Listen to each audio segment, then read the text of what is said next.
cara Nabi memberikan peragaannya? Saat kita melakukan ibadah ruku, gerakan ruku. Nah, boleh dong. Saya minta satu dari jemaah. Wah, pokoknya kita udah patenin aja dia deh ya. Nah, kalau peragaan mah imam kita deh pokoknya. Wudu, silakan Pak Imam. Bang Imam, apa? Wudu deh. Ruku, maaf. Ruku, madep sana aja. Madep sana. Ruku. Lebarkan kedua tangan kita, jari jemarinya. Lebarkan. Genggam bagian tempurung, lutut atau dengkul kita. Iya. Tapi lebarkan, jari jemari biarkan dilepas dah begitu. Lalu kemudian lihat antara bagian pinggang atau pinggul saudara peraga ini sampai pada hamparan badannya, kemudian perbatasan antara badan yang kemudian pala juga tersambung, yaitu bagian tengkuk leher. Leher bagian belakang tengkuk nih. Upayakan setiap gerakan ruku kita dari mulai pinggul sampai hamparan badan dan juga kepala rata. Namun tetap pandangan mata kita adalah pandangan yang menghadap ke arah sujud. Bukan menghadap ke arah, coba arah depan ini, coba arah depan. Nah, enggak begitu. Tetap menghadapnya ke arah sujud. Bahkan ada sebagian riwayat mengatakan, seandainya saja kami melihat bagaimana rukunya Rasulullah SAW, seandainya kami letakkan satu butir telur di bagian tengkuk Nabi, maka telur tersebut tidak akan pernah terjatuh. Saking apa? Hamparannya lurus, bentangannya lurus. Paham sampai sini? Sami Allahu liman hamidah. Sami Allahu liman hamidah. Banyaknya kita, kekeliruan kita setelah sami Allahu liman hamidah. Ini tangan nggak bisa diam, Pak. Ini kalau belum bisa diam, maka sulit kita katakan belum ada tumak ninahnya tuh. Karena setiap peralihan dari rukun yang satu, gerakan seperti sujud, dari rukun ke i'tidal, i'tidal mau ke sujud. Sujud kemudian, sebelum kita duduk di antara dua sujud, setiap gerakan yang mau dialihkan ke gerakan selanjutnya harus ada tumak ninahnya. Harus ada tumak ninahnya. Dan berapa space atau durasi yang tersedia? Paling nggak disebut tumak ninah itu ada dengan sekali sampai 2 kali tasbih. Subhanallah. Makanya di ruku kita baca subhana rabbiyal azim wa bihamdi. Di sujud kita baca subhana rabbiyal a'la wa bihamdi.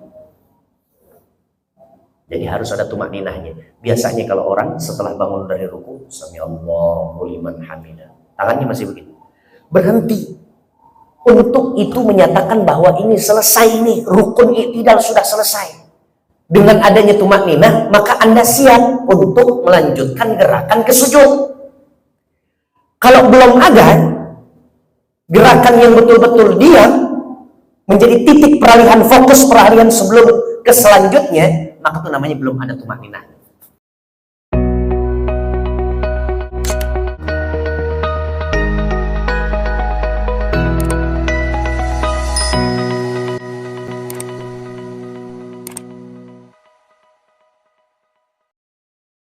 Mustafa Rasulullah sallallahu alaihi wasallam wa jami'il anbiya'i wal mursalin wa awliya'illahi shalihin wal ulama'i al-'amilin rasikhina fil 'ilmi wal yaqin wa jami'i sadatina sufiyya inna makan masyariqil ardi ila magharibiha Allah ta'ala bi darajatihim fil jannah wa yarfa'na barakatihim wa 'alumihim fid din wal dunya wal akhirah.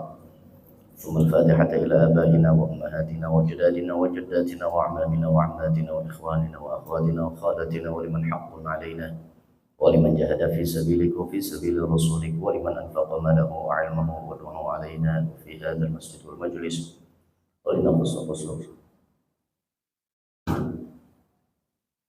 ولأصحاب المغضوب علينا ولمعلمين في الدين إن الله تعالى يتغشانا ويتغشاهم بالرحمة والمغفرة ويرزقنا السلام الصحة والعافية لدوام الاستقامة السهلة والنجاة والربح وحسن الخاتمة بجاه حبيب الله صلى الله عليه وسلم. الفاتحة. أعوذ بالله من الشيطان الرجيم. بسم الله الرحمن الرحيم. الحمد لله رب العالمين الرحمن الرحيم مالك يوم الدين إياك نعبد وإياك نستعين اهدنا الصراط المستقيم صراط الذين أنعمت عليهم غير المغضوب عليهم ولا الضالين آمين يا مجيب السائلين.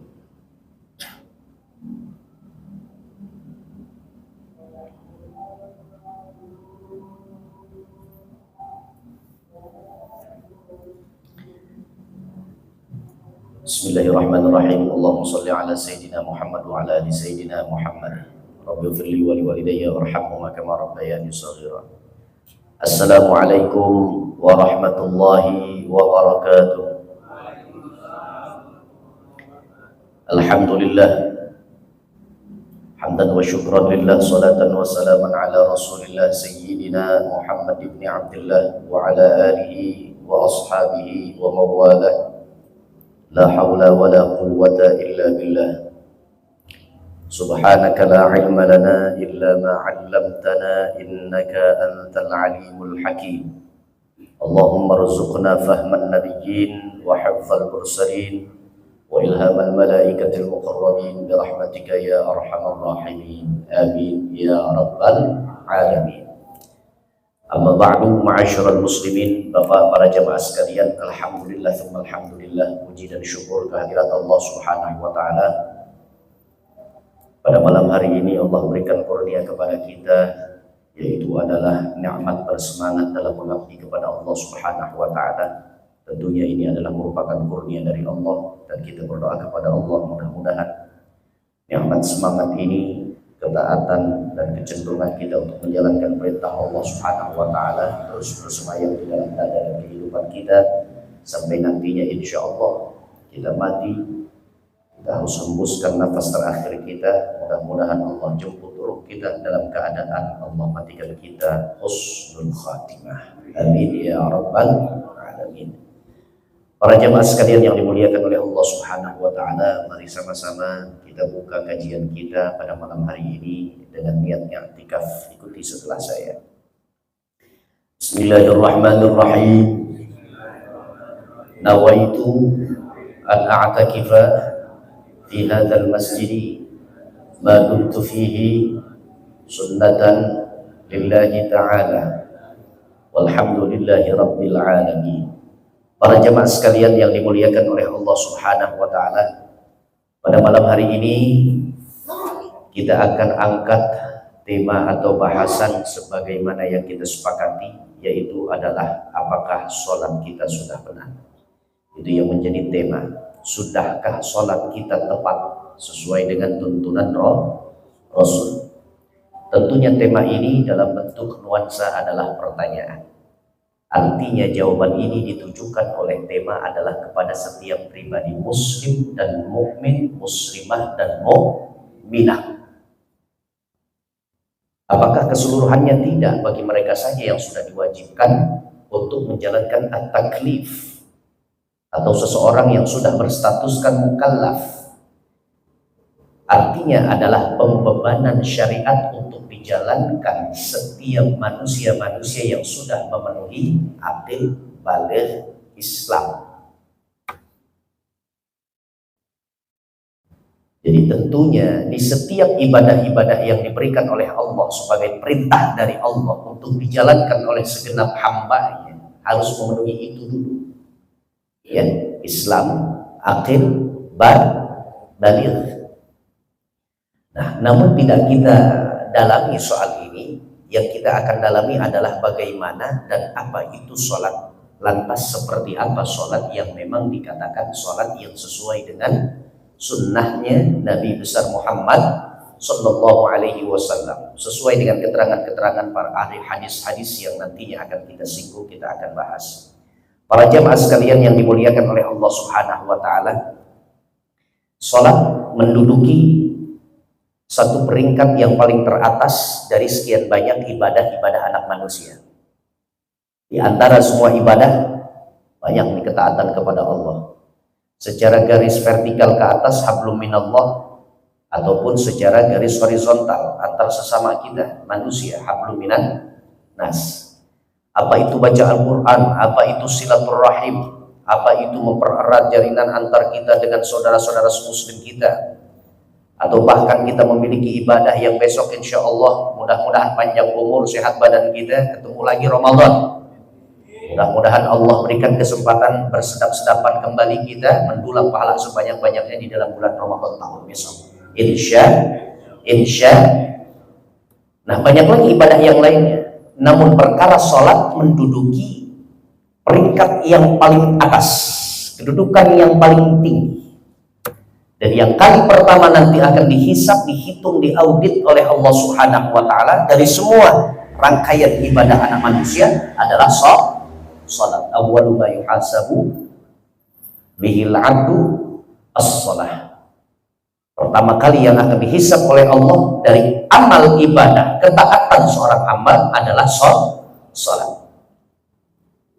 Nah, oleh karenanya setiap kita haruslah senantiasa, sifatnya untuk sholat adalah senantiasa memperbaiki daripada kualitas ibadah sholat kita. Artinya adalah upaya untuk memperbaiki, membenahi sesuatu yang masih kurang atau jauh dari kata tepat dalam melaksanakan ibadah sholat, maka upaya itu harus terus ditajdid, diperbaharui. Ilmu-ilmu baru untuk menuju kesempurnaan ibadah sholat harus diupayakan. Jadi jangan betah kita dengan kekeliruan yang dari dulu sampai saat ini, dan itu selalu diulang-ulang dalam ibadah sholat kita.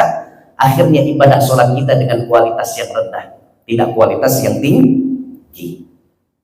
Karena ibadah sholat ini, kalau kita ingin bandingkan, tadi saya sudah singgung ibadah puasa Ramadan. Ibadah puasa Ramadan ya setahun sekali, meskipun sebulan suntuk. Ibadah zakat ya setahun sekali. Berlebih harta, ada kesehatan, berangkat haji, bahkan seumur hidup sekali. Tapi kalau ibadah sholat, setiap hari pun itu ada 5 waktu yang harus kita tetapkan untuk kita absen diri menunaikan ibadah sholat. Sehari saja 5 waktu sholat. Baik, setelah kita mengetahui peranan penting ibadah sholat dalam kehidupan umat Islam, orang yang beriman kepada Allah, maka upaya untuk meningkatkan kualitas ibadah sholat kita harus juga lebih diketatkan, digalakkan. Kita akan masuk langsung kepada anjuran Rasulullah SAW perkara tentang sholat. Rasul dalam hadisnya mengatakan, "Shallu kama ra'aitumuni usolli." Dasarnya adalah kita melakukan ibadah sholat, Pak, adalah contoh yang langsung diperagakan oleh Nabi. Sholatlah kalian sebagaimana sholat yang kucontohkan ini loh, yang kami peragakan ini loh. Nih lihat di hadapan para sahabat mengatakan demikian Rasul. Kan terbantu sangat itu. Jadi bagaimana kita mengabdi untuk Allah melalui jalur sholat dicontohkan lebih dulu oleh Rasul kita, pemimpin kita. Pemahaman secara berbalik.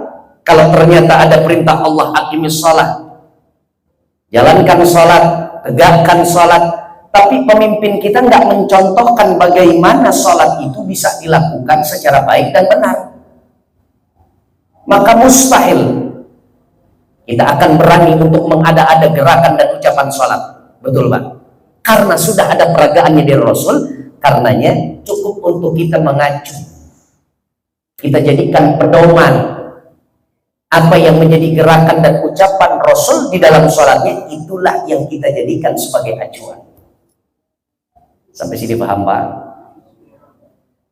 Kalau demikian, saya akan langsung masuk kepada hal-hal yang berkaitan tentang ibadah sholat, yang tepatnya adalah kekeliruan kita yang sering kita lakukan di dalam sholat.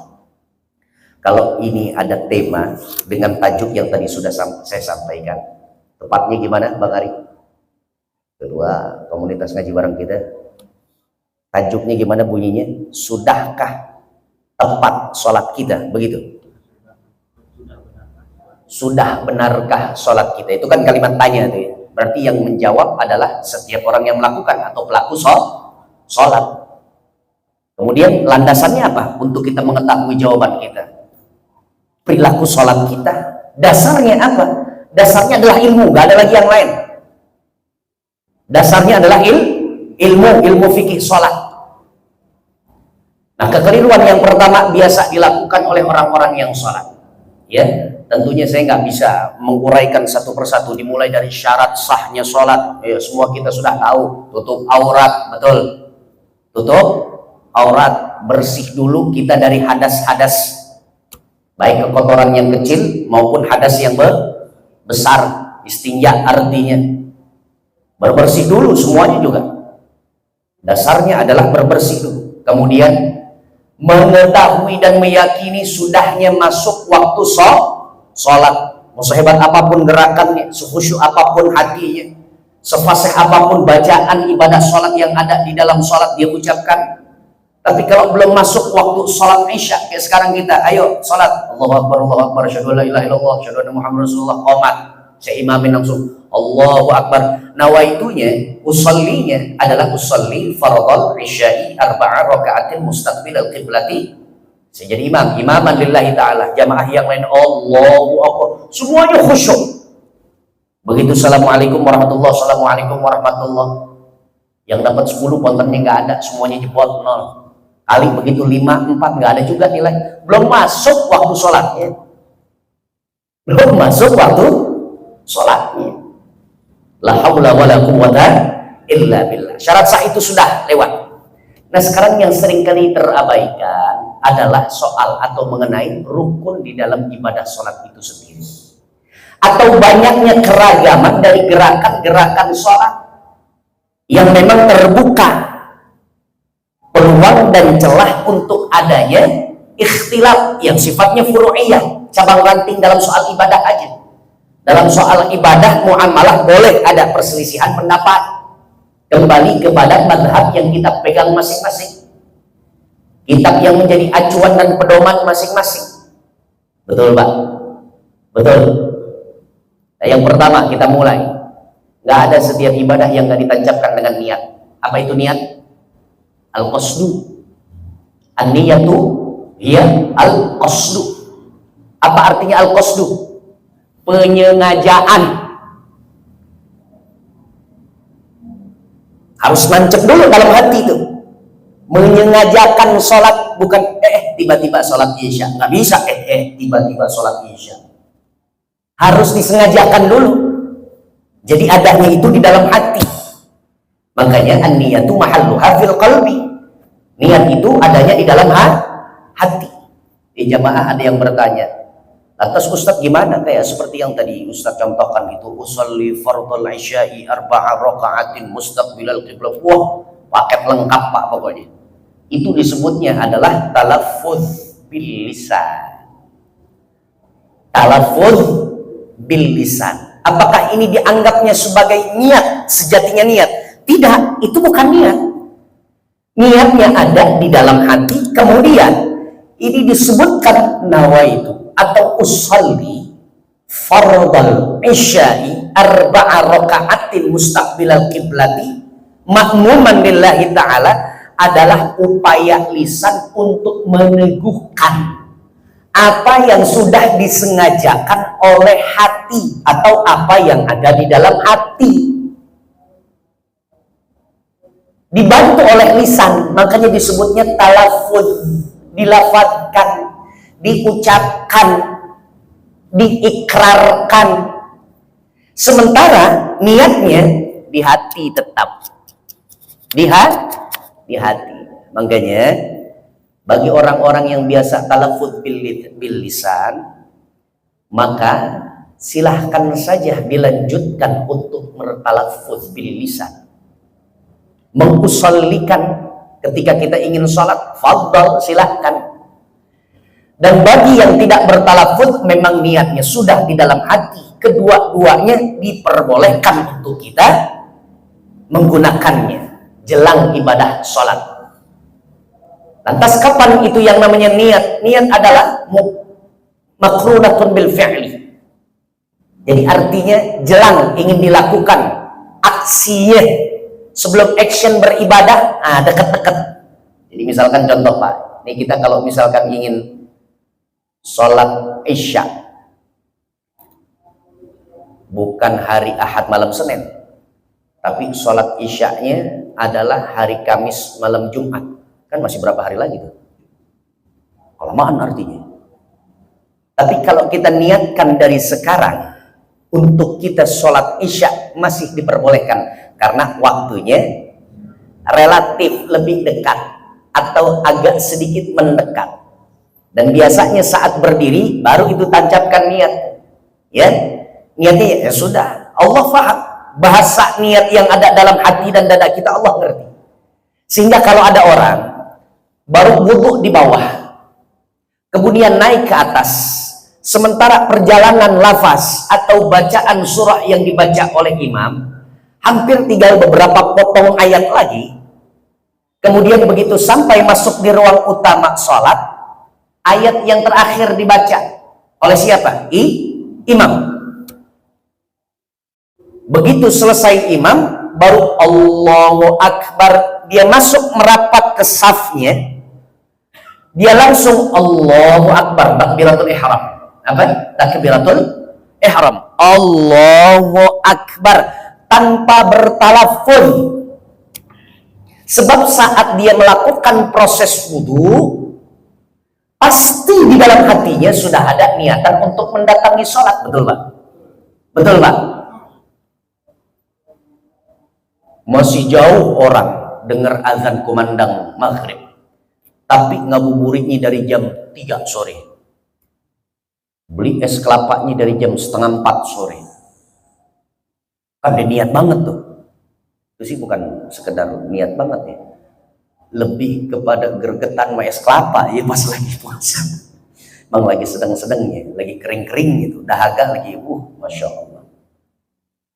Nah begitu datang, kemudian langsung Allahu Akbar, enggak mengapa, artinya sah ibadah sholatnya. Bahkan tidak bertalafut, atau biasanya dia talafut, kemudian hanya karena ingin tertinggal dari satu rukun untuk membersamai daripada rukun yang dilakukan oleh imam, dan ini rukuk lagi, dan ini rukuk lagi, akhirnya dia Allahu Akbar, masih ada kesempatan rukuk bersama imam. Saat imam sami Allahu liman hamidah, dia juga sami Allahu liman hamidah. Dapat nggak rakaat pertama? Dapat. Nanti kita akan masuk kapan seseorang itu, batasannya kapan seseorang itu terbilang dapat rakaat bersama imam atau tidak mendapatkan rakaat bersama imam. Jawabannya adalah rukuknya imam, apakah dibersamai atau dia terlewat, artinya tidak bersama imam rukuknya. Imam sami Allahu liman hamidah, dia baru Allahu Akbar, artinya saat dia Allahu Akbar waktunya imam sedang iktidal. Kalau iktidal setelah atau sebelum rukuk? Setelah, artinya nggak dapat rukuk bersama imam, terbilang masbuk 1 rakaat, dia masbuk 1 rakaat. Faham sampai sini Pak? Ini soal niat. Niat wal qiyamu ma'al qudrah, dengan cara juga kita berdiri asal ada kemampuannya. Ma'al qudrah, ada kata-kata ma'al qudrah, kalau ada kemampuannya. Berdiri kalau ada kemampuannya. Kalau nggak ada kemampuannya, artinya silahkan ambil posisi yang sekiranya kita mampu untuk menjalankan ibadah sholat. Kalau nggak bisa berdiri ya udah, kita duduk. Kalau nggak bisa duduk ya sudah, kita berbaring semampu kita. Agama ini yusrun, mudah, tapi jangan terlalu dianggap enteng. Biasanya orang bilang mudah, tapi suka bahasa kita ngegampangin. Paham sampai sini Pak? Paham sampai sini Pak? Kemudian masuk kita setelah itu takbiratul ihram, niat bersama dengan takbiratul ihram, Allahu Akbar. Hanya satu yang digunakan, takbiratul ihram. Sisanya adalah takbirnya, takbir intiqal namanya. Takbir intiqal. Takbir intiqal itu takbir ya Allahu Akbar secara ucapan. Intiqal artinya adalah perpindahan atau peralihan, pergantian, perubahan dari satu gerakan atau dari satu rukun ke rukun selanjutnya, makanya disebutnya intiqal. Tapi intiqal ada setelah takbiratul ihram. Kenapa dikatakan takbiratul ihram? Nih, kadang-kadang kita pelaku sholat, kalau ditanya, apa artinya takbiratul ihram? Baik secara terjemah, makna, dan pemahaman secara mendalam. Takbiratul ihram artinya takbir yang mengharamkan. Ya, mengharamkan. Apa yang diharamkan? Sesuatu yang bukan gerakan dan ucapan atau aktivitas di dalam sholat itu sendiri haram ada di dalam sholat. Haram ada di dalam sholat. Artinya ketika kita, seseorang nih, Allahu Akbar, kita takbiratul ihram. Saat kita takbiratul ihram, Allahu Akbar, masuk wilayah sholat. Berarti undang-undang sholat udah harus ditetapkan, harus dijalankan. Aturan main sholat nggak boleh dilanggar. Paham kira-kira sampai sini, Pak? Contohnya apa? Bicara nggak boleh kan? Allahu Akbar. Gimana kemarin BLT 900.000 cair? Nggak boleh. Kalimat apapun yang memang udah kita gemes, gregetan untuk kita ngucapin ke saudara kita. Allahu Akbar. Masih ada sisa kangkung nih. Telan, masuknya aktivitas makan, Bro. Boleh nggak makan dalam keadaan sholat? Minum dalam keadaan sholat? Enggak boleh. Sesuatu aktivitas yang akhirnya min nawaqidis sholat, yang membatalkan sholat, nggak boleh ada pada saat orang tengah melaksanakan ibadah sholatnya. Jadi artinya itu tuh ihram. Semua yang diharamkan untuk kita lakukan di dalam sholat sudah terterapkan. Allahu Akbar, udah nggak boleh lagi selain daripada gerakan sholat itu sendiri, ucapan sholat itu sendiri, dan rukun qalbi itu sendiri. Artinya khusyuk. La haula wala quwata illa billah. Kemudian iftitah. Iftitah ini nggak rukun ya, Pak. Ini hanya sekedar sunnah. Tapi bagi kita orang-orang yang haus akan pahala sunnah, ya baca. Biasanya apa yang dibaca sama Bapak? Iftitah gimana? Allahu Akbar kabira walhamdulillahi katsira wa subhanallahi bukratan wa asila inni wajjahtu wajhiya lilladzi fataras samawati wal ardh. Panjang enggak itu?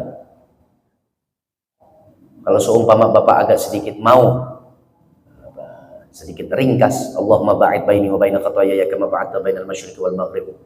Allahumma naqqini min khataayaya kama yunqqa ath-thawbul abyadu minad danas. Allahumma ighsilni bil ma'i wal thalji wal barad. Masih menengah itu yang bisa kita pakai, dan kemudian ini agak sedikit jauh lebih ringkas. Baca subhanakallahumma wa bihamdika tabarakasmuk wa ta'ala jadduk wa la ilaha ghairuh. Bismillahirrahmanirrahim. Baru masuk rukun surah Al-Fatihah. Yang ini belum tahu ya. Subhanakallahumma wa bihamdika tabarakasmuka wa ta'ala jadduka wa la ilaha ghairuka. Makanya kadang-kadang ada makmum-makmum yang menyangka bahwa kayaknya imam kita ninggalin iftitah deh. Baik sholat-sholat yang biasa, apalagi saat ngimamin sholat tarawih besok nih. Ilaha illallah. Kepala gerbong dari Jepang. Wasfus aja. Boleh jadi bukan dia nggak baca doa iftitah, dia baca doa iftitah, tapi yang ketiga tadi yang saya contohkan, ya, subhanakallahumma wa bihamdika tabarakasmuka wa ta'ala jadduka wa la ilaha ghairuh. Bismillahirrahmanirrahim. Alhamdulillahi rabbil alamin. Arrahmanir rahim. Maliki yaumiddin. Iyyaka na'budu wa iyyaka nasta'in. Bukan nggak baca dia baca, ya. Nah, kemudian membaca basmalah di dalam surah Al-Fatihah. Jangan lagi jadi keributan. Yang dengan jaharkan silakan. Yang mau disirkan atau diperlahankan, volumenya hanya 2, silakan. Yang dijaharkan sampai 7, 8 juga nggak mengapa. Jangan asal main tunjuk batang hidung saudara kita. Apa ini gak dicontohkan mana? Semuanya ada. Dicontohkan oleh Rasul. Dan memang dibaca basmalah itu tetap terbaca. Persoalannya adalah soal volumenya, jahar atau sirnya. Paham ya Pak ya? Jangan ada keributan atau kegaduhan dalam soal-soal yang sifatnya furu'iyah. Di mana-mana orang ini, Masya Allah, orang sudah bersatu padu, persatuan, kesatuan udah. Itu yang jadi harga mati itu Pak. Kesatuan dan juga persatuan. Gak ada lagi soal ini dan itu, lintas apalah ras, suku, agama, keyakinan. Saling kita berkasih sayang pokoknya. Sebab kalau nggak demikian, nah makin hebat nanti di penghujung tahun ini. Allah tinggal ngabsen satu-satu makhluknya. Mau air, mau tanah yang bergerak, ya, longsor artinya, dan lain-lain. Dan sudah. Nah setelah suratul Fatihah, maka menjadi sunnah lagi adalah apa? Membaca ayat atau surah-surah pilihan. Ini adalah sunnah. Dibaca kita dapat pahala sunnah, apabila tidak terbaca sayang banget. Awas hati memahami definisi daripada sunnah, sayang banget gitu loh. Biar apa? Ya dapat keutamaan. Artinya nggak menjadi orang yang pesimis, harusnya dilakukan dapat pahala sunnah. Kalau nggak dilakukan, kehilangan kesempatan mendapatkan pahala sunnah. Kan gitu ya. Nah saat sudah dilakukan baru kemudian ruku. Bagaimana cara Nabi memberikan peragaannya saat kita melakukan ibadah ruku, gerakan ruku? Nah boleh dong saya minta satu dari jemaah. Wah pokoknya kita udah patenin aja dia deh ya. Nah, kalau peragaan lah imam kita deh pokoknya. Untuk silakan Pak Imam, Bang Imam apa? Untuk deh ruku, maaf ruku, madep sana aja, madep sana. Ruku. Lebarkan kedua tangan kita, jari jemarinya. Lebarkan. Genggam bagian tempurung, lutut atau dengkul kita. Iya. Tapi lebarkan, jari jemari biarkan dilepas dah begitu. Lalu kemudian lihat antara bagian pinggang atau pinggul saudara peraga ini sampai pada hamparan badannya, kemudian perbatasan antara badan yang kemudian pala juga tersambung, yaitu bagian tengkuk leher bagian belakang tengkuk nih. Upayakan setiap gerakan ruku kita dari mulai pinggul sampai hamparan badan dan juga kepala rata. Namun tetap pandangan mata kita adalah pandangan yang menghadap ke arah sujud. Bukan menghadap ke arah, coba arah depan ini, coba arah depan. Nah, nggak begitu. Tetap menghadapnya ke arah sujud. Bahkan ada sebagian riwayat mengatakan, seandainya saja kami melihat bagaimana rukunya Rasulullah SAW. Seandainya kami letakkan satu butir telur di bagian tengkuk Nabi, maka telur tersebut tidak akan pernah terjatuh. Saking apa? Hamparannya lurus. Bentangannya lurus. Paham sampai sini? Sami Allahu liman hamidah. Sami Allahu liman hamidah. Banyaknya kita, kekeliruan kita setelah sami Allahu liman hamidah. Ini tangan nggak bisa diam Pak. Ini kalau belum bisa diam, maka sulit kita katakan belum ada tumakninahnya tuh. Karena setiap peralihan dari rukun yang satu, gerakan seperti sujud, dari rukun ke i'tidal mau ke sujud, kemudian sebelum kita duduk di antara dua sujud, setiap gerakan yang mau dialihkan ke gerakan selanjutnya harus ada tumakninahnya. Dan berapa space atau durasi yang tersedia, paling nggak disebut tumakninah itu ada dengan sekali sampai 2 kali tasbih. Subhanallah. Makanya di ruku kita baca subhana rabbiyal azim wa bihamdi. Di sujud kita baca subhana rabbiyal a'la wa bihamdi. Jadi harus ada tumakninahnya. Biasanya kalau orang setelah bangun dari ruku, sami Allahu liman hamidah, tangannya masih begini. Berhenti. Untuk itu menyatakan bahwa ini selesai nih, rukun i'tidal sudah selesai. Dengan adanya tumakninah, maka Anda siap untuk melanjutkan gerakan ke sujud. Kalau belum ada, gerakan yang betul-betul diam menjadi titik peralihan fokus peralihan sebelum ke selanjutnya, maka itu namanya belum ada tumaninah. Makanya sebagian orang dia letakkan aja lagi seperti saat dia bersedekap, dia taruh lagi, atau cukup di sini, asalkan syaratnya itu dia, jangan lagi bergerak-gerak. Paham sampai sini, Pak? Sedekap kita gimana? Cara sedekap kita gimana? Bagaimana posisinya? Kalau ini sekarang saya aja yang memperagakan. Antum duduk dulu. Antum sini aja. Pegangin. Sedekapnya begini ya, Pak. Pertama dari takbiratul ihram tadi. Takbiratul ihram itu wajahnya ada 3. Modelnya, coraknya ada 3. Yang pertama adalah kita mengangkat kedua tangan, raf'ul yadain inda takbiratul ihram. Mengangkat kedua tangan, telapak tangan kita kedua-duanya menghadap ke arah atau hadapan kiblat. Hadapan kiblat. Allahu Akbar. Ini sejajar nih dengan simetris bahu kita. Letaknya masih di bawah kuping, tidak dengan sejajar bagian kuping di bagian tengahnya atau di atas. Allahu Akbar. Adanya segini aja. Allahu Akbar. Yang kedua lebih rendah daripada yang pertama. Allahu Akbar. Di mana itu? Di bagian mana? Dada. Tapi tetap lebarnya segini. Yang ketiga dia rapatkan. Allahu Akbar. Lebih rapat kan? Allahu Akbar. Allahu Akbar. Allahu Akbar. Tiga-tiganya ada hadisnya, Pak. Tiga-tiganya ada hadisnya. Kemudian sedekap lagi. Allahu Akbar. Umumnya keterangan hadis adalah punggung tangan bagian kiri, ya,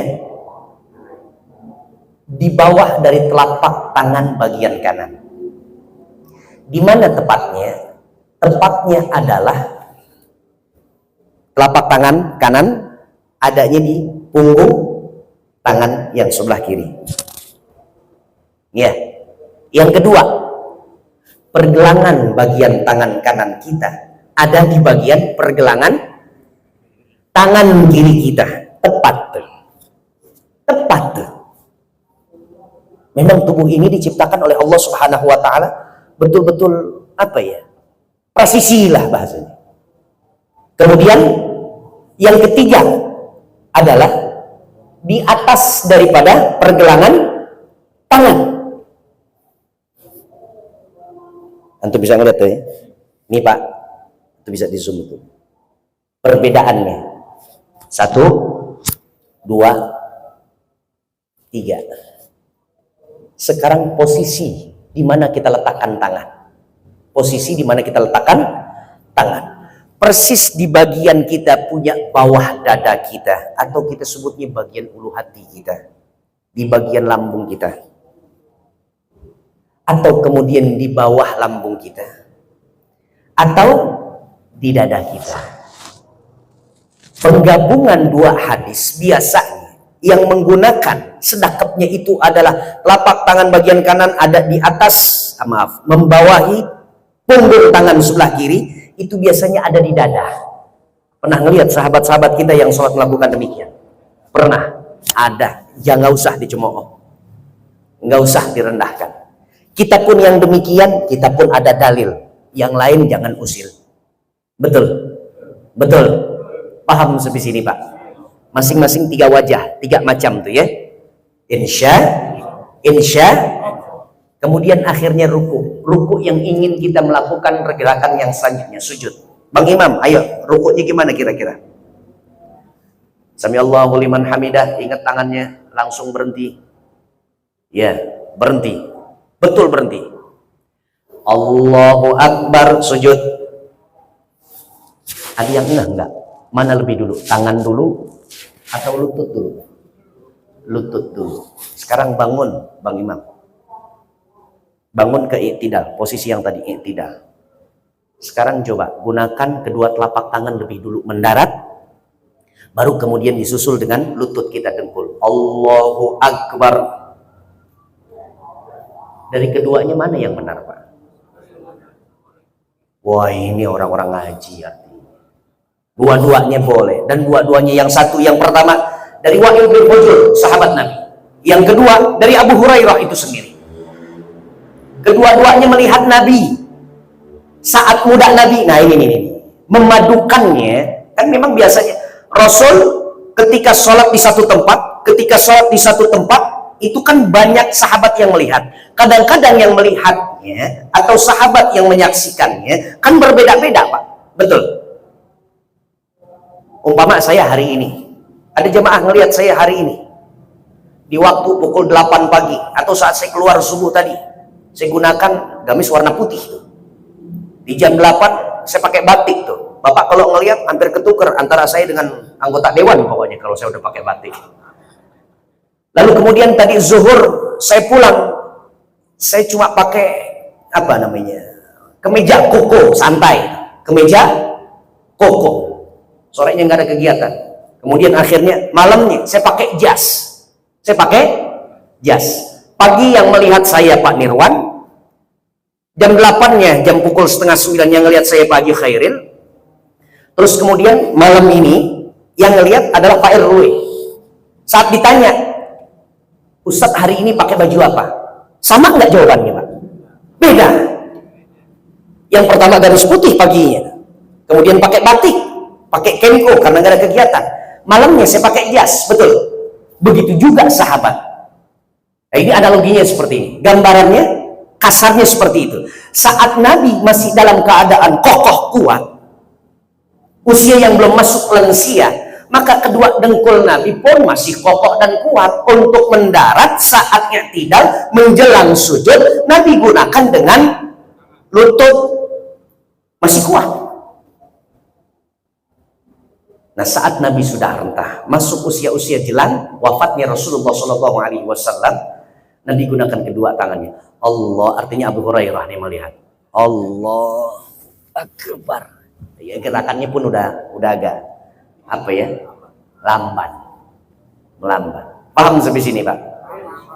Yang salah kalau ada orang melihat katanya riwayatnya Nabi sholat saat i'tidal mau sujud nggak mendahulukan dengan lutut, nggak mendahulukan juga dengan kedua telapak tangan, tapi pakai jidat, pakai kepala. Itu ngaco namanya.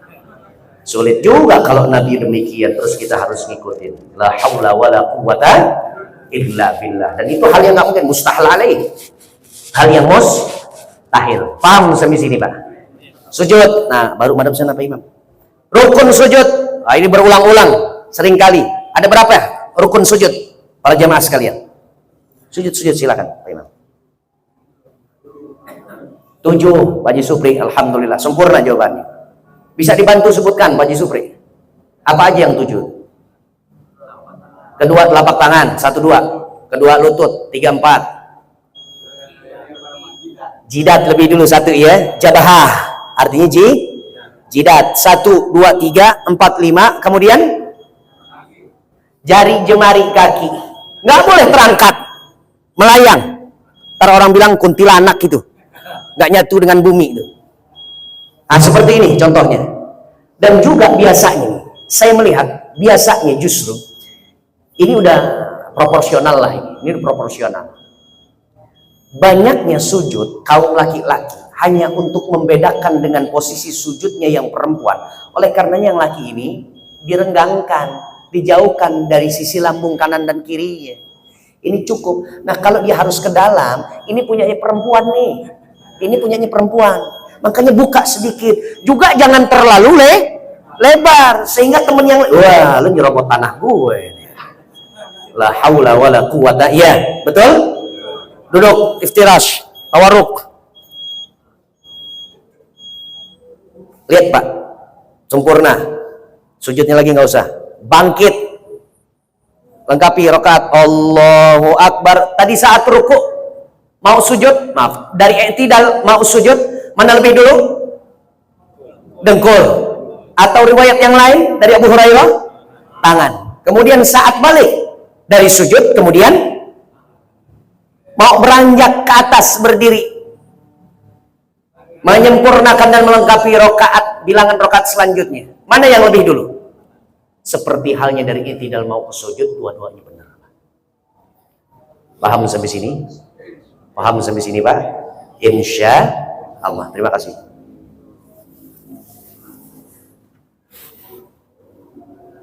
Setelah bangkit, itu terus yang dilakukan. Gerakannya sama. Yang penting tadi itu dalam satu rakaat kan gerakan sama, nggak ada yang beda. Betul. Hanya saja pada bilangan yang 4 rakaat rubai, rakaat yang 4 itu memiliki, atau yang 3 rakaat ada 2 tasyahud. Pertama tasyahud awal, kedua tasyahud akhir. Yang menjadi rukunnya adalah tasyahud akhir. Yang menjadi rukunnya tasyahud akhir. Kemudian salam, baru kemudian salam. Bagaimana Ustaz, ada tahiyat saudara atau teman-teman seiman kita yang kemudian saat menunjukkan telunjuknya dia ada tahrik, dia goyang-goyangkan, dia punya dalil Pak, dan dalilnya sahih.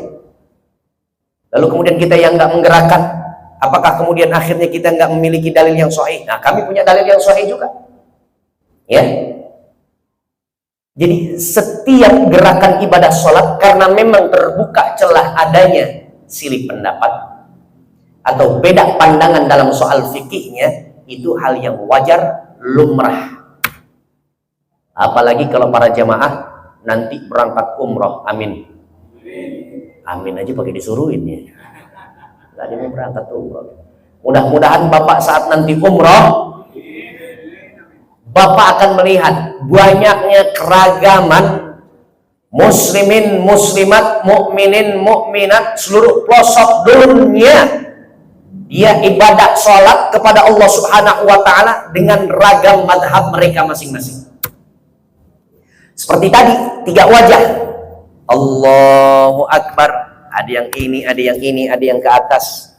Dari Allahu Akbar, Allahu Akbar, Allahu Akbar. Ya Pak. Kemudian letaknya ada yang Allahu Akbar di sini sedekatnya, ada yang kemudian di bawahnya, kemudian di bawahnya lagi. Ada yang nggak sama sekali. Madhab juga yang muktabar, boleh, silahkan asal tidak. Bismillahirrahmanirrahim, alhamdulillah. Ah, dia harus tetap diam begini. Nggak melulu soal Syiah yang begini. Memang Syiah demikian. Tapi nggak bisa kita gampang. Kalau memang Syiah itu biasa saat tempat dia sujudnya selalu dibuatkan yang namanya turbah. Ada semacam batu yang dianggapnya suci. Kemudian untuk diletakkan jabahnya dia saat sholat. Itu baru jelas. Itu daripada sekte Islam, yaitu adalah Syiah. Syi'i dia berarti namanya. La haula wa la quwwata illa billah. Dan yang terakhir dari pemaparan ini, atau kita kembangkan langsung dengan pertanyaan. Duduk tasyahud akhir. Coba duduk tasyahud akhir.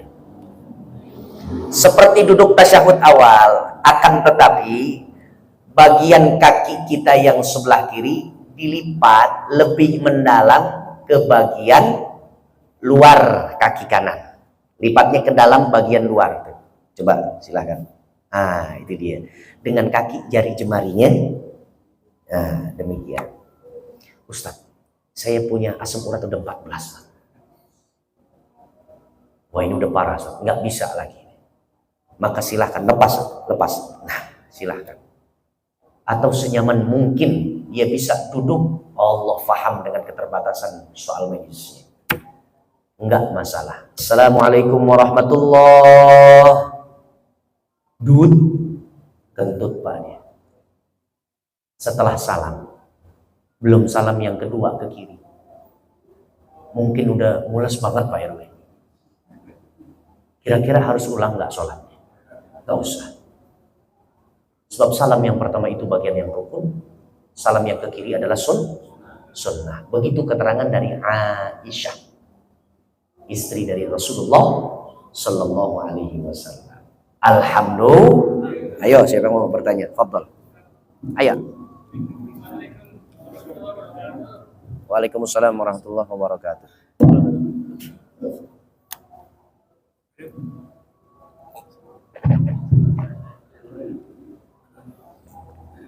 Assalamualaikum warahmatullahi wabarakatuh. Waalaikumsalam warahmatullahi wabarakatuh. Bolehkah suatu musola melaksanakan suatu jamaah tanpa azan, dia langsung iqomah karena dengan azan sudah suara azan sudah terwakili oleh masjid yang lebih besar di seberang jalan. Dan kebetulan itu saya waktu itu sholat di musola kecil di belakang parkir PLU Kartika.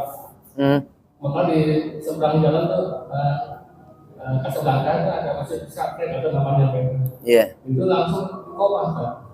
Boleh kata itu? Apakah harus azan juga? Ataukah harus Terima kasih. azan dulu begitu ya?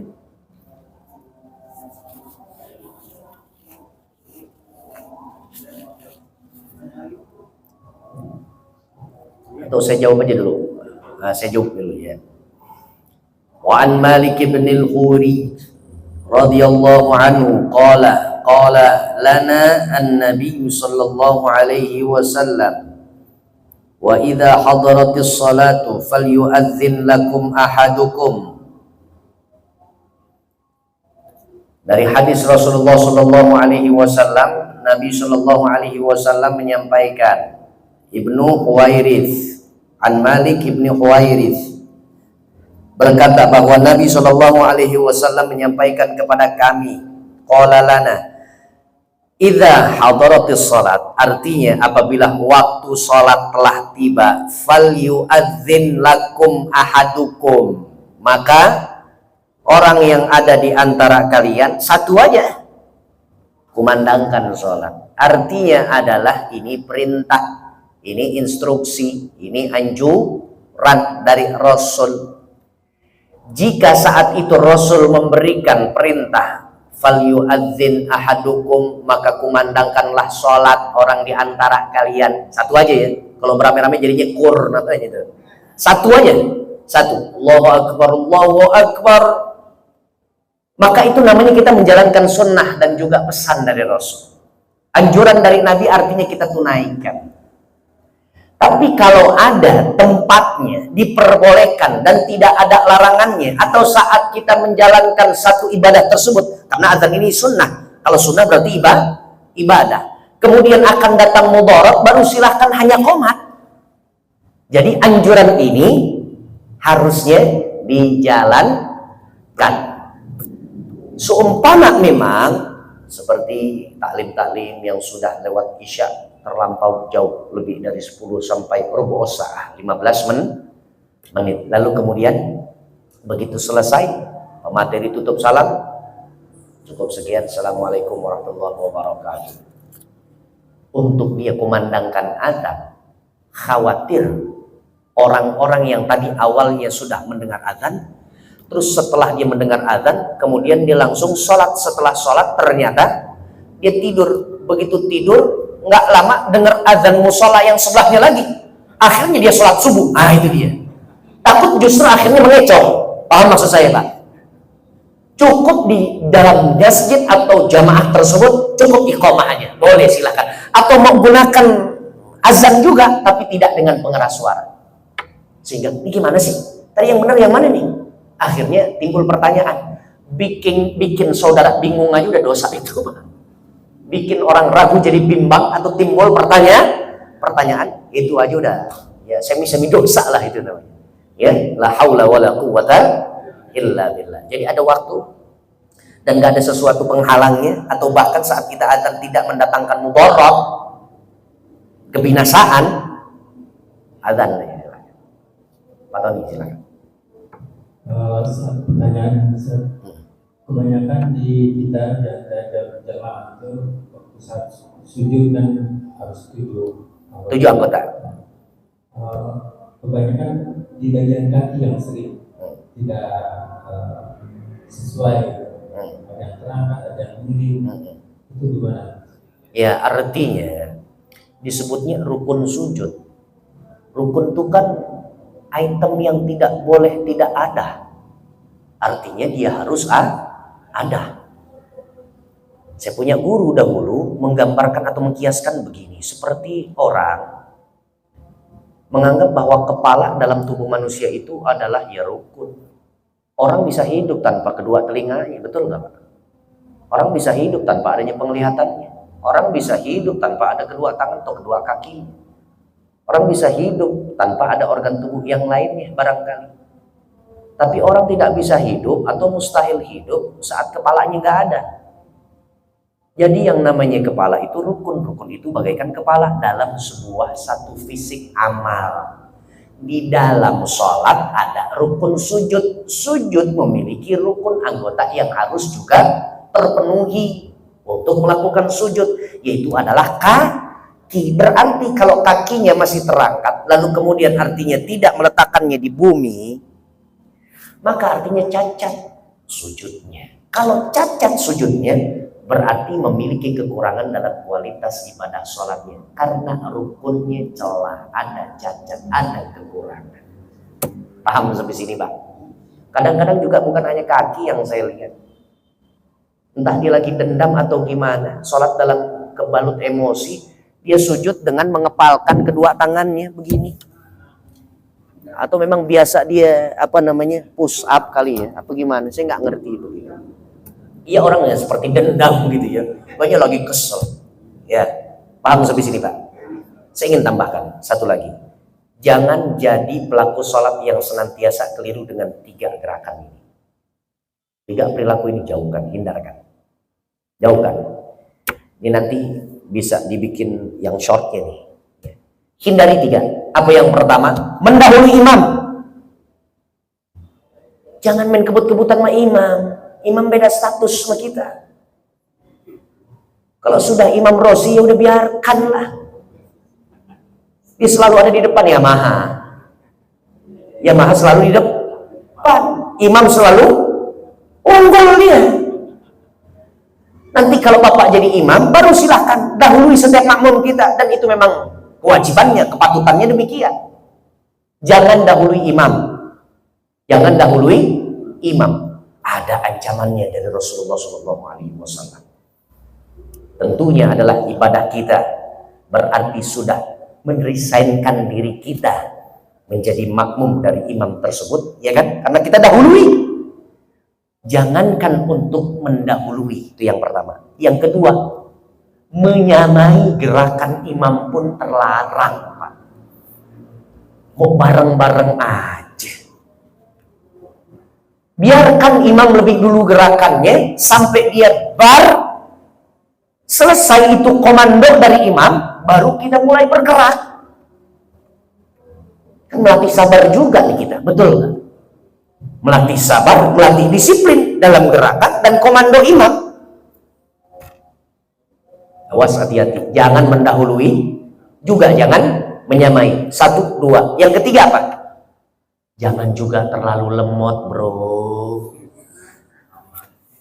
Sampai meninggalkan rukun tidak bersama imam. Ustadz, saya kan sibuk harus baca surah Al-Fatihah. La tasihhu salatul abdi illa bi Fatihatil kitab, kecuali dia baca Fatihatul kitab, artinya surah Al-Fatihah. Imamnya pakai surah Al-Kautsar lagi, Pak. Mau terima gaji, mau buru-buru jadinya. Ya, mau jumpa dengan kekasihnya barangkali. Bacanya yang dipilih inna a'toina kal kautsar. Yang imamnya baru sampai maliki yaumiddin. Tapi begitu imamnya sudah ngajak Allah, fasholli li rabbika wanhar inna syani'aka wal abtar. Allahu akbar, maliki yaumiddin. Ya udah, imam ruku aja. Iyyaka na'budu wa iyyaka nasta'in ihdinas siratal mustaqim siratal ladzina an'amta 'alaihim ghairil maghdubi. Imamnya akhir, sami Allahu liman hamidah ghairil maghdubi 'alaihim waladdallin. Allahu akbar. Dan tinggal 1 rukun. Perbedaan pendapat, 2 kali tertinggal rukun secara berturut-turut dari gerakan imam, itu artinya kita sudah keluar dari jamaahnya si imam. Ayo tak mendapatkan 27 derajat namanya. Padahal dari rumah niat kita dapat berjamaah, artinya dapat 27 derajat. Akhirnya karena kegagalan kita dalam memahami tentang kepatutan makmum harus mengikuti setiap gerakan rukun imam sejauh setelah sempurna gerakan imam baru kita susun. Tadi itu, jangan mendahului, jangan menyamai, juga jangan terlalu lemot. Itu aja biar gampang. Paham ya, Pak? Karena ancamannya apa? Kita keluar dari jamaahnya dia. La haula wala quwwata illa billah. Lantas gimana? Kan memang harusnya kita baca Al-Fatihah. Makanya enaknya kita berjamaah. Ada imam tuh begitu, Pak. Yang kurang dari bacaan kita nih makmum dipakkan rukun di dalam surah Al-Fatihah kan di dalam sholat itu kan surah Al-Fatihah. Iya. Saat itu kita maliki yaumiddin, nggak usah lanjutkan iyyaka na'budu apalagi sampai waladhdallin. Itu semuanya sudah ditanggung oleh imam. Fa idza raka'a farka'u wa idza sajada fasjudu. Imam ruku ya ruku, imam sujud ya sujud. Makanya nilai daripada filosofis ibadah sholat itu nanti saat kita dipimpin oleh satu pemimpin di akhir zaman, alaman haji nubuwah kan nantinya dengan pemimpin kita yang satu. Maka saat pemimpin muslim dunia kita mengatakan ayo kita keluar rumah, nggak boleh ada lagi yang di dalam rumah. Belajarnya dari gerakan sholat. Ayat ruku kata makmum taran-taran dulu, imam udah keluar dari berjamaah. Paham sampai sini, Pak? Silakan, Pak Haji Khairul. Waalaikumsalam warahmatullahi wabarakatuh. Apakah makmum juga membaca Fatihah? Karena ada yang harus membaca Fatihah. Ya. Saat kita sholat sendiri wajib rukun Fatihah. Namun tadi saya sampaikan saat imam menyelesaikan bacaan surah pilihannya, lalu kemudian dia langsung ngajakin kita, komandokan kita untuk melakukan ibadah rukun ruku, ya, rukun ruku. Maka saat itu terhenti pada bacaan apapun si makmum, selesaikan sudah titik sampai situ. Gak usah lagi diburu sampai waladhdallin, tuntas dan selesai Fatihah secara lengkap, nggak usah. Maliki yaumiddin iyyaka na'budu wa iyyaka nasta'in ihdinas siratal mustaqim siratal ladzina an'amta 'alaihim. Takutnya nggak sami Allahu liman hamidah, mana nggak bersamai imam dalam ibadah rukunya, betul nggak Pak? Artinya lambat ya udah.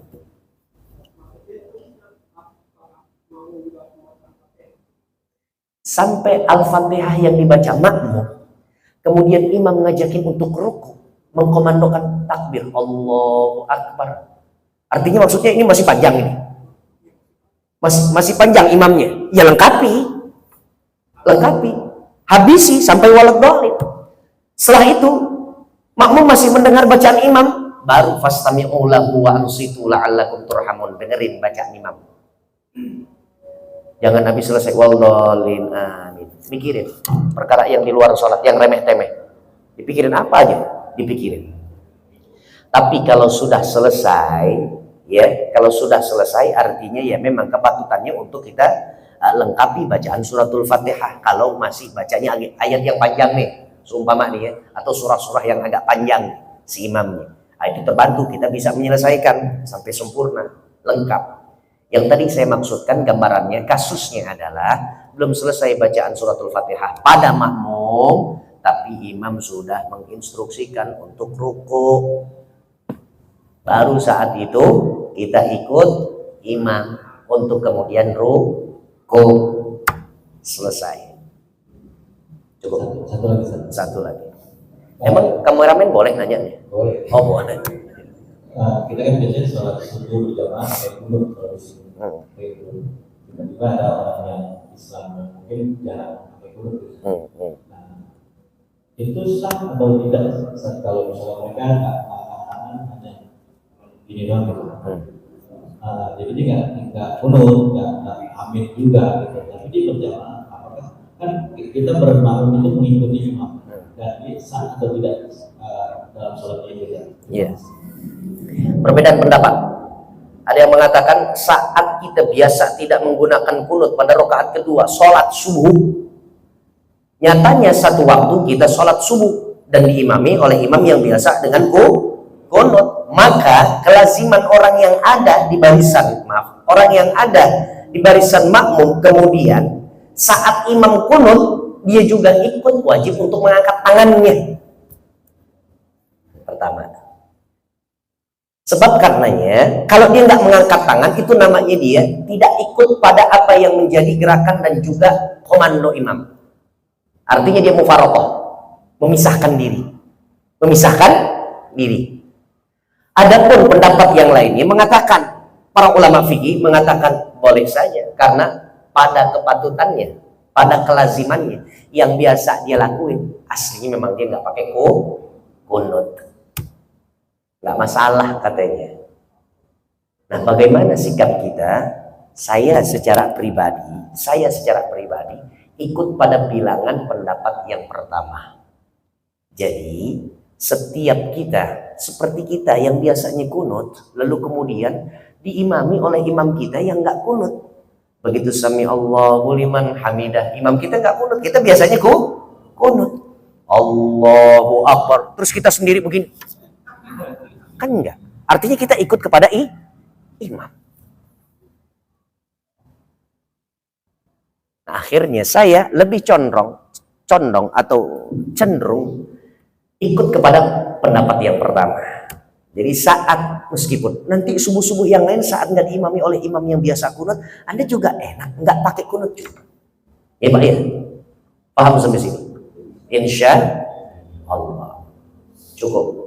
Memang kalau sholat nih, Masya Allah.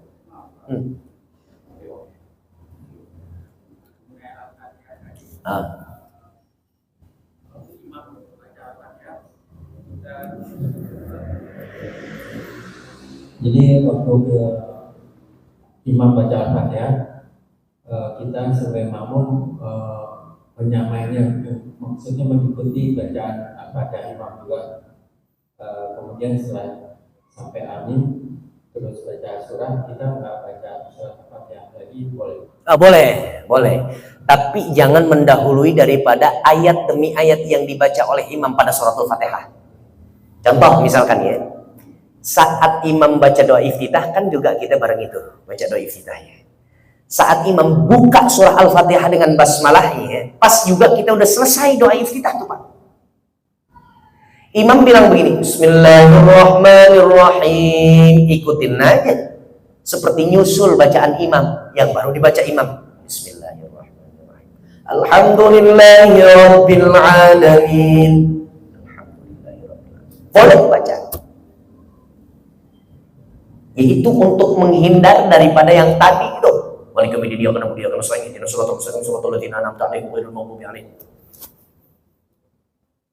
Takut ada kasus seperti itu, boleh kita bacanya jadi setelah imam. Tapi setelah imamnya betul-betul setelah imam, bukan yang tadi mendahului. Pokoknya gerakan. Kan dalam rukun itu ada rukun fi'li, ada rukun qauli, ada yang ucapan atau yang dilafazkan atau yang fi'li, gerakan yang dikerjakan.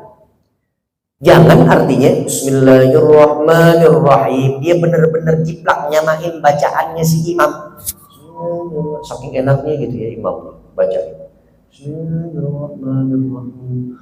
Alhamdulillahirabbil. Ini saya lagi baca nih seolah-olah saya makmum.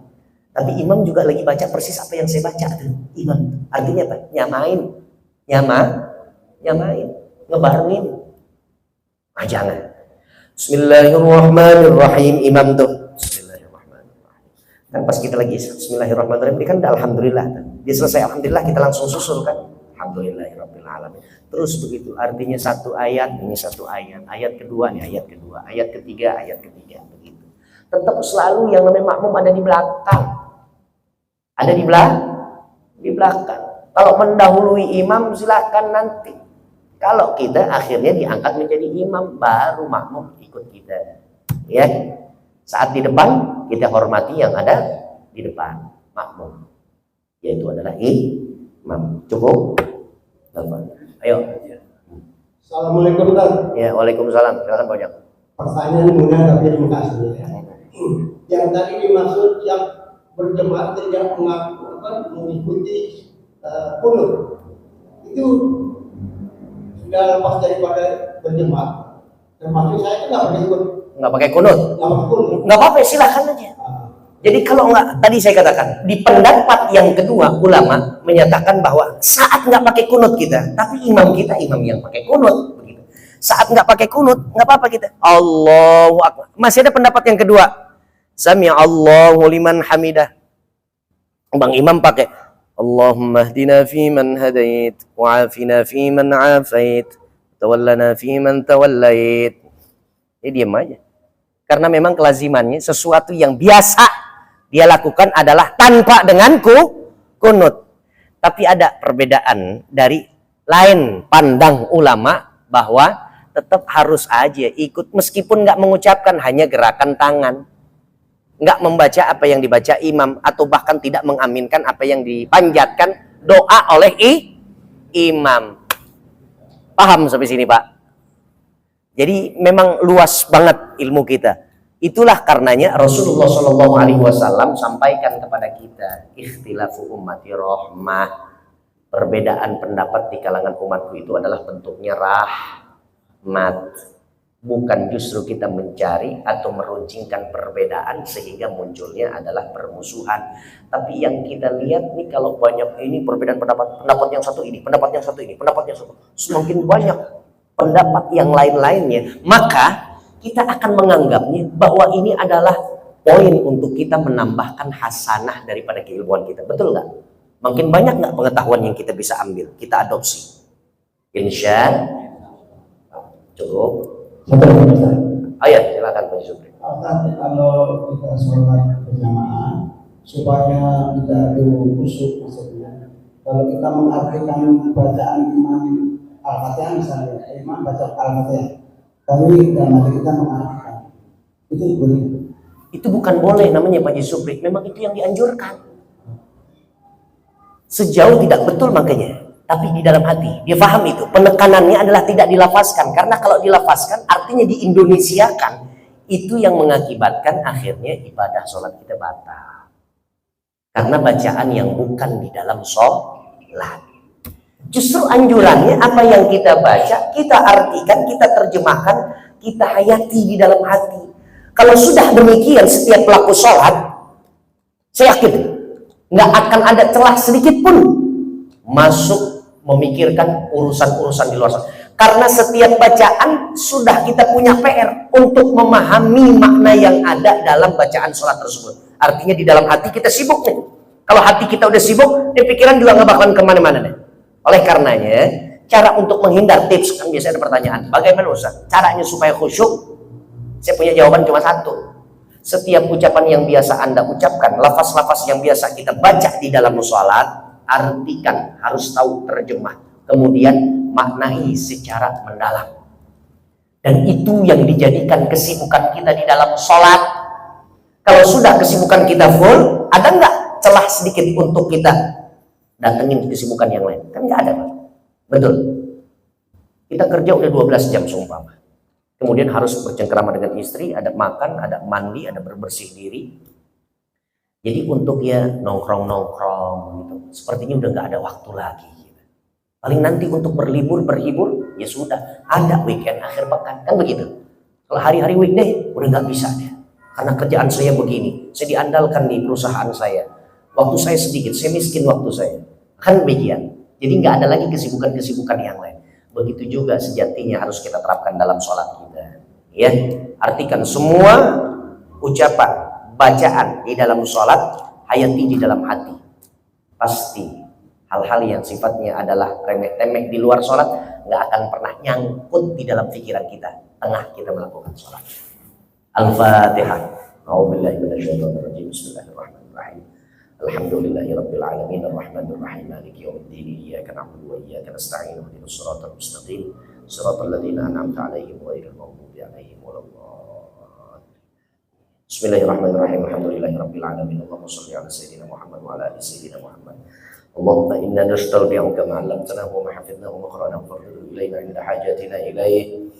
أفضل ما قلته أنا والنبيون من قبلي لا إله إلا الله لا إله إلا الله لا إله إلا الله محمد رسول الله صلى الله عليه وسلم كلمة حق عليها نحيا وعليها نموت وعليها نبعث بها إن شاء الله تعالى من الآمنين وصلى الله على سيدنا محمد وعلى آل سيدنا محمد والحمد لله رب العالمين ثم السلام عليكم ورحمة الله